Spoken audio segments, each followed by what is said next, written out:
Friends, fun with प्रणवीमध्ये तुम्हा सगळ्यांचं मनापासून स्वागत आहे। आज आपण एक गोष्ट बघणार आहोत आणि त्या गोष्टीतनं आपल्याला काहीतरी शिकायचं आहे। तर चला आपण आपल्या गोष्टीकडे वळूया। पण हो, गोष्ट बघण्याच्या अगोदर आपल्या चॅनलला लाईक, शेअर, सबस्क्राईब करायला विसरू नका। आणि हो, जर तुम्हाला गोष्ट आवडलीच तर कमेंट नक्की करा आणि मला सांगा की तुम्हाला गोष्ट कशी वाटली। एक गाव होते। त्या गावामध्ये एक म्हातारी आजी राहत होती। आजीला फक्त एक मुलगीच होती आणि त्या मुलीचंही लग्न झालेलं होतं, त्यामुळे ती मुलगी खूप दूर गावावर राहत होती। इकडे आजीची तब्येत खराब झाली होती आणि आजी खूप अशक्त झालेल्या होत्या। तर आजीला त्याच्या मुलीकडे जायचं होतं। एके दिवशी आजी मुलीकडे जायला निघाल्या, पण रस्त्यात बघते तर काय, घनदाट जंगल होतं। इतकं घनदाट जंगल होतं की त्या जंगलामध्ये खूप सारे प्राणी होते, खूप सारे पक्षी होते। तर वाटेमध्ये जात असताना आजीला अगोदर अस्वल दिसला। अस्वलाने आजीला रस्त्यातच थांबवलं आणि तो म्हणायला लागला, आजी कुठे चाललीस? थांब, मी तुला खातो। तर आजी त्यावर बोलली, अरे बाबा, मला खाऊन काय होणार आहे? माझ्या तब्येतीकडे बघ, माझ्याकडे बघून तुला काय वाटतं? तुझा खाऊन काही फायदा होणार आहे का? मी आता मुलीकडे जाणार आहे, मुलीकडे जाईल, लाडू पेढा खाईल, धष्टपुष्ट होईल, मग येईल, मग तेव्हा तू मला खा। अस्वलाने आजीवर विश्वास ठेवला आणि अस्वल म्हणाला, ठीक आहे आजी, मी इथे तुझी वाट बघतो। एवढं बोलून आजी पुढे निघाली। थोड्या अंतरावर पुढे गेल्यानंतर आजीला परत सिंह दिसला। सिंह दिसल्यावर आजीही घाबरली आणि सिंहानेही आजीचा रस्ता थांबवला आणि आजीला म्हणायला लागलो, ए आजीबाई, मी आता तुला खाणार।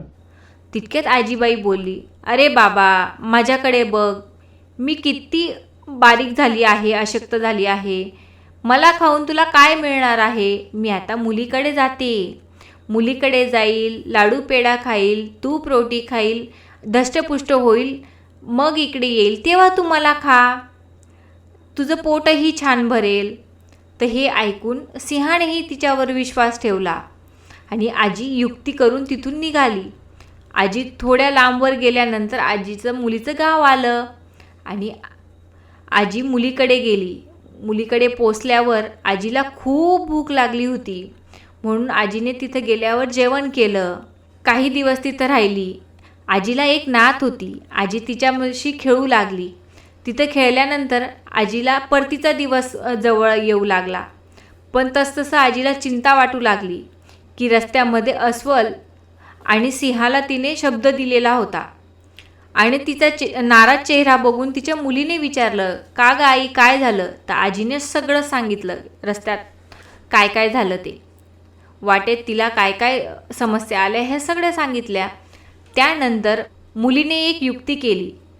तिच्या शेतात भोपळा होता, तिने तिथून एक मोठा भोपळा आणला आणि त्याच्यात आजीला बसेल असं सोय केली आणि आजी त्याच्यामध्ये बसून चालू लागली रस्त्याने। आजी कशी म्हणत होती, चल रे भोपळ्या टुणूक टुणूक, चल रे भोपळ्या टुणूक टुणूक। वाटेमध्ये आजी बघते तर काय, एका ठिकाणी अस्वल आणि सिंह तिची वाट बघत होते। ते बघून काही क्षणासाठी आजी खूप घाबरली, पण आजीला हे लक्षात आलं की ती भोपळ्यामध्ये आहे, त्यांना तर ती दिसणारच नाही। तर आजी तिथून जवळूनच निघाली। त्यांना असं वाटलं की भोपळाच आहे आणि आजी लगेच त्यांच्या जवळून जात असताना बोलली, चल रे भोपळ्या टुणूक टुणूक। असं करत करत आजी तिच्या घरी पोहोचली। तर यातून आपण काय शिकलो? तर दरवेळेस शक्तीच महत्त्वाची नसते, तर युक्ती ही खूप महत्त्वाची असते। जशी की आजीकडे शक्ती नव्हती, पण आजीकडे युक्ती होती।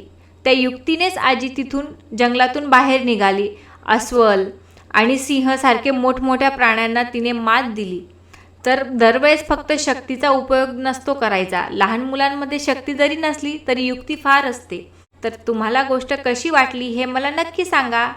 बाय।